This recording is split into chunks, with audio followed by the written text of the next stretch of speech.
علیہ وآلہ وسلم پر وحی کا ابتدائی دور اچھے سچے پاکیزہ خوابوں سے شروع ہوا۔ آپ خواب میں جو کچھ دیکھتے وہ صبح کی روشنی کی طرح صحیح اور سچا ثابت ہوتا۔ پھر من جانب قدرت آپ تنہائی پسند ہو گئے اور آپ نے غار حرا میں خلوت نشینی اختیار فرمائی اور کئی دن اور رات وہاں مسلسل عبادت اور یاد الہی و ذکر میں مشغول رہنے لگے۔ جب تک گھر آنے کو دل نہ چاہتا توشہ ہمراہ لیے ہوئے وہاں رہتے۔ توشہ ختم ہونے پر ہی اہلیہ محترمہ حضرت خدیجہ رضی اللہ تعالی عنہا کے پاس تشریف لاتے اور کچھ توشہ ہمراہ لے کر پھر وہاں جا کر خلوت گزین ہو جاتے۔ یہی طریقہ جاری رہا یہاں تک کہ آپ پر حق منکشف ہو گیا اور آپ غار حرا ہی میں قیام پذیر تھے کہ اچانک حضرت جبرائیل علیہ السلام آپ کے پاس حاضر ہوئے اور کہنے لگے کہ اے محمد پڑھو۔ آپ فرماتے ہیں کہ میں نے کہا کہ میں پڑھنا نہیں جانتا۔ آپ صلی اللہ علیہ وسلم فرماتے ہیں کہ فرشتے نے مجھے پکڑ کر اتنے زور سے بھینچا کہ میری طاقت جواب دے گئی۔ پھر مجھے چھوڑ کر کہا پڑھو۔ میں نے پھر وہی جواب دیا کہ میں پڑھا ہوا نہیں ہوں۔ اس فرشتے نے مجھ کو نہایت ہی زور سے بھینچا کہ مجھ کو سخت تکلیف محسوس ہوئی۔ پھر اس نے کہا کہ پڑھ۔ میں نے کہا میں پڑھا ہوا نہیں ہوں۔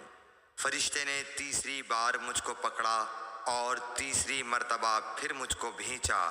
پھر مجھے چھوڑ دیا اور کہنے لگا کہ پڑھو اپنے رب کے نام کی مدد سے جس نے پیدا کیا اور انسان کو خون کی پھٹکی سے بنایا۔ پڑھو اور آپ کا رب بہت ہی مہربانیاں کرنے والا ہے۔ بس یہی آیتیں آپ حضرت جبرائیل علیہ السلام سے سن کر اس حال میں غار حرا سے واپس ہوئے کہ آپ کا دل اس انوکھے واقعے سے کانپ رہا تھا۔ آپ حضرت خدیجہ کے ہاں تشریف لائے اور فرمایا کہ مجھے کمبل اوڑھا دو، مجھے کمبل اوڑھا دو۔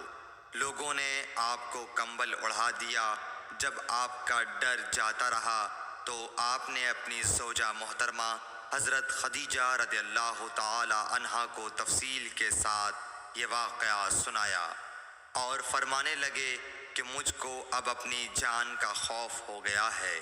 آپ کی اہلیہ محترمہ حضرت خدیجہ رضی اللہ تعالی عنہا نے آپ کی ڈھارس بندھائی اور کہا کہ آپ کا خیال صحیح نہیں ہے۔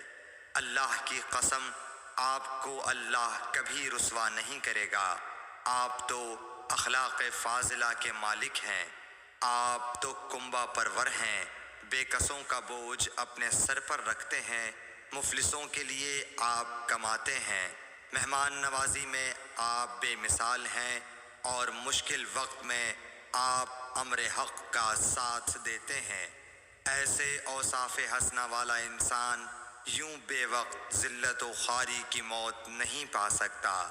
پھر مزید تسلی کے لیے حضرت خدیجہ رضی اللہ تعالی عنہا آپ کو ورقہ بن نوفل کے پاس لے گئیں جو ان کے چچا زاد بھائی تھے اور زمانہ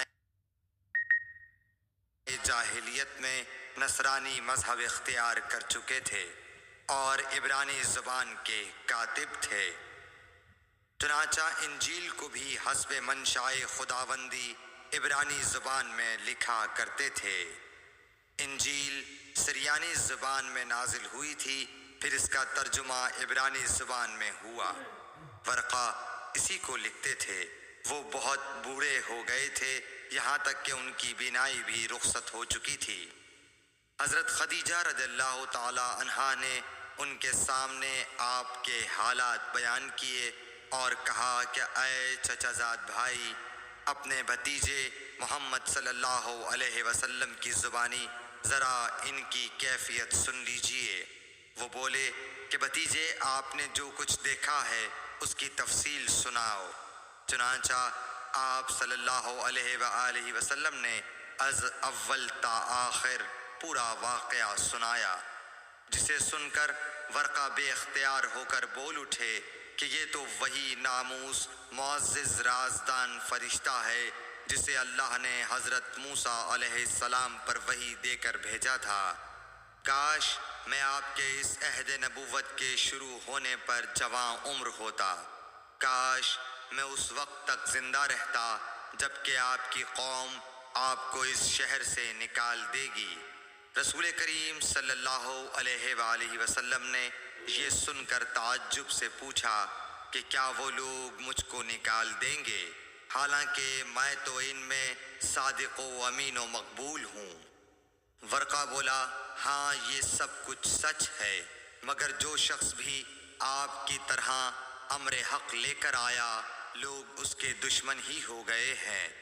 اگر مجھے آپ کی نبوت کا وہ زمانہ مل جائے تو میں آپ کی پوری مدد کروں گا، مگر ورقہ کچھ دنوں کے بعد انتقال کر گئے، پھر کچھ عرصے تک وحی کی آمد موقوف رہی۔ صحیح بخاری حدیث نمبر 3۔